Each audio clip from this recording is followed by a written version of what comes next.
Hello guys, welcome to another video. आप देख रहे हैं मिस्टर एवरीथिंग एक्सपेरिमेंट। दोस्तों आज की इस वीडियो में मैं जो एक्सपेरिमेंट करूंगा वो करूंगा भाई सैंड के साथ। थंबनेल देखकर तो आप समझ ही गए होंगे कि मैं क्या करने वाला हूं। दोस्तों ये दूसरी जो चीज़ है मेरे पास, ये है सल्फ्यूरिक एसिड यानी कि गंधक का तेजाब। दोस्तों आप सुन लें कि रेत कहाँ से आती है और कितनी किस्म की होती है। दोस्तों सबसे पहली बात ये है कि रेत कहाँ कहाँ इस्तेमाल होती है। दोस्तों इसके अलग अलग इस्तेमालात होते हैं। रेत को आग बुझाने के लिए भी इस्तेमाल किया जाता है, रेत को इमारत को बनाने के लिए भी इस्तेमाल किया जा सकता है, और दोस्तों रेत को जो है बहुत सारी ऐसी जगहों पे इस्तेमाल किया जा सकता है जो कि फाउंड्री के अंदर मौजूद होती हैं, यानी कि इसको सांचे बनाने में भी इस्तेमाल किया जाता है। दोस्तों अब रेत की जो इकसाम होती हैं वो 3-4 किस्म की होती हैं। भाई एक रेत वो होती है जो समंदर से निकाली जाती है, जिससे जजीरे बना दिए जाते हैं। दोस्तों एक रेत वो होती है जो कि रिवर से निकाली जाती है, यानी दरिया से निकाली जाती है, जो कि हमारे घर वगैरह बनाने के लिए इस्तेमाल होती है। दोस्तों एक रेत वो होती है जिसको पिट सैंड कहते हैं, यानी कि वो गहरी गहरी खाइयों से निकाली जाती है, जिससे बुलंदोबाला इमारतें बनती हैं। दोस्तों अब ये जो रेत होती है इसके साथ एक और भी काम होता है। रेत कंप्यूटर के प्रोसेसर को बनाने के लिए, शीशा बनाने के लिए भी इस्तेमाल होती है। रेत से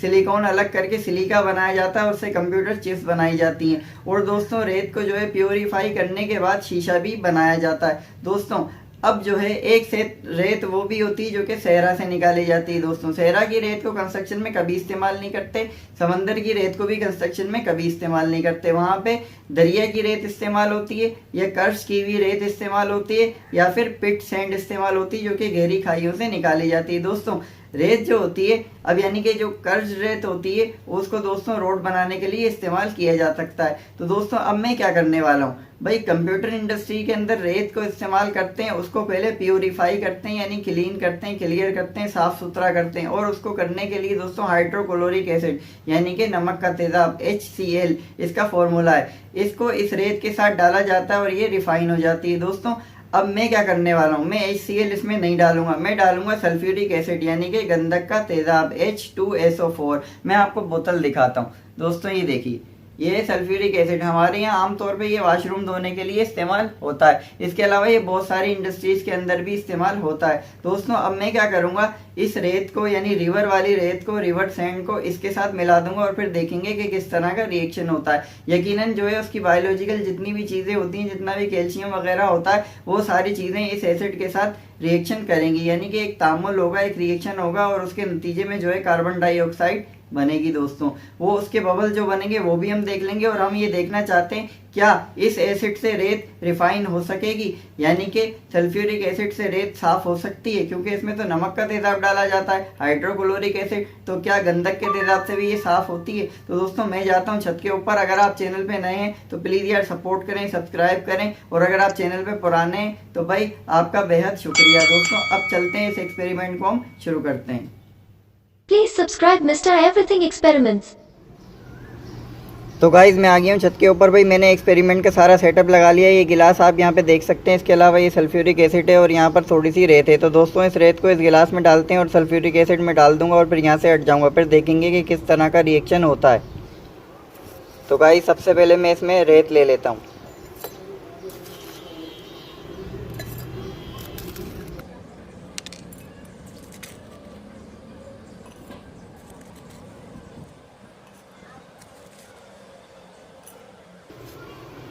तो गाइस यहाँ पर मैंने रेत ले ली। अब सल्फ्यूरिक एसिड को इसमें डालने की बारी है, तो भाई वो भी डाल के देख लेते हैं और फिर देखते हैं कि किस तरह का रिएक्शन होता है।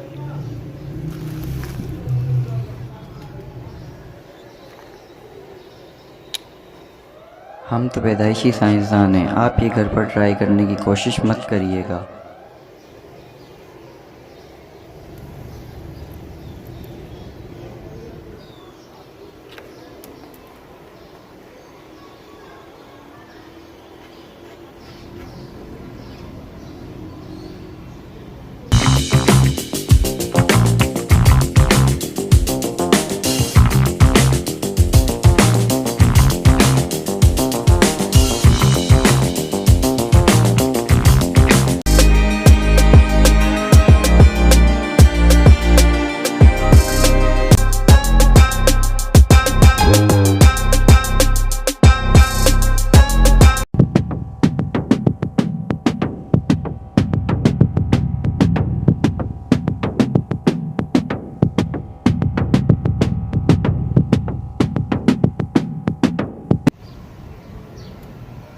तो गाइस यहाँ पर देख सकते हैं आप किस तरह से कार्बन डाइऑक्साइड इसमें से रिलीज़ हो रही है। और दोस्तों यहाँ पे कुछ ऐसा लग रहा है जैसे कि सत्तू का शरबत बन गया। तो भाई मैं इसमें एक बार चमचा चलाता हूँ, फिर उसके बाद इसी रेत को पानी में डाल के देखेंगे और फिर देखते हैं कि उसमें कुछ फ़र्क पड़ा है या फिर नहीं पड़ा।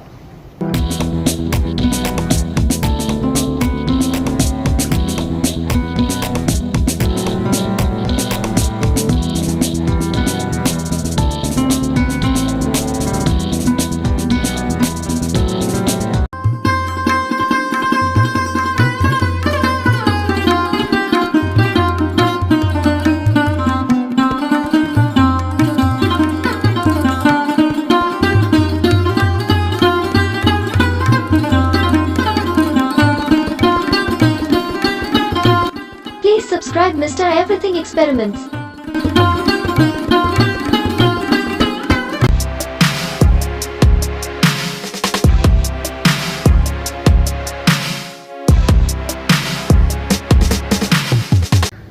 तो गाइस मैं आ गया हूँ अपने अगले शूट की तरफ। भाई यहाँ पे आप देख सकते हैं मैंने दोनों गिलासों के अंदर पानी ले लिया। अब भाई इस सादा वाली रेत को इस गिलास में डालूंगा और पानी में ये हल हो जाएगी जिस तरह से सिंपल तरीके से ये होती है। और बाकी ये वो वाली रेत है जो अभी कुछ देर पहले हमने सल्फ्यूरिक एसिड के साथ मिलाई थी। तो दोस्तों इसमें रिएक्शन हो चुका, कार्बन डाइऑक्साइड भी इसमें से निकल के रिलीज़ हो चुकी है। इसको भी पानी में डालेंगे और फिर दोनों का फ़र्क आपके सामने होगा। तो फिर आप देख पाएंगे कि भाई आम सी सादा सी रेत जो है वो किस तरह से पानी में हल होती है और हमारे पास क्या मिलता है। और इसके अलावा अगर सल्फ्यूरिक एसिड में डाल के रिएक्शन करवा के उसको पानी में डालें तो फिर कैसा रिजल्ट आता है। थोड़ा सा 19-20 का फ़र्क होगा, मगर वो थोड़ी सी शाइन होगी, यानी कि ज़्यादा चमकदार होगी और साफ़ सुथरी। तो भाई ये भी करके हम देख लेते हैं। तो गाइस सबसे पहले मैं ये सादा वाली रेत इसमें ले लेता हूँ।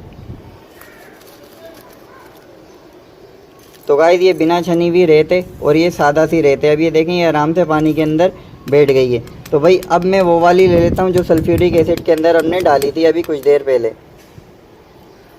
तो गाइस इसमें साथ में सल्फ्यूरिक एसिड भी आएगा थोड़ा सा, मगर उसकी खैर है।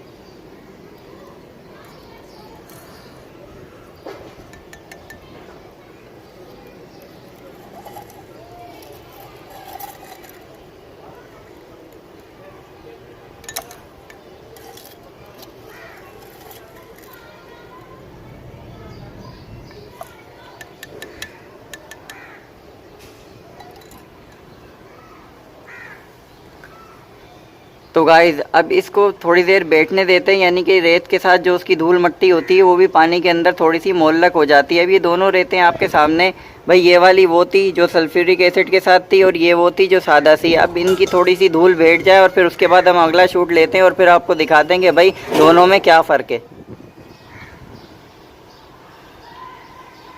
तो गाइस हमने इसको 5 मिनट तक छोड़े रखा। तो भाई आप देख सकते हैं काफ़ी सारी धूल मट्टी इसकी बैठ गई थी और ये जो एसिड के साथ था उसकी धूल मट्टी अभी कुछ कम ही बैठी है, मगर उसके बावजूद भी आप देख सकते हैं यहाँ से बहुत ज़्यादा शाइनी है, यानी कि चमकदार रेत है। और ये वाली जो रेत है ये उसी तरह से जिस तरह से हमारी गंदी रेत होती है। तो दोस्तों इसमें फ़र्क ये पड़ा कि शाइन ये भी हो जाती है, मगर इसको जो इंडस्ट्री में हम इसको रिफ़ाइन करते हैं या फाइन करते हैं या धोते हैं तो वो सल्फ्यूरिक एसिड से बिल्कुल भी नहीं करते, हम उसके अंदर हाइड्रोक्लोरिक एसिड इस्तेमाल करते हैं। तो भाई मैंने ये भी करके देख लिया कि इससे क्या होता है। तो भाई नतीजा आपके सामने कि भाई ये होता है।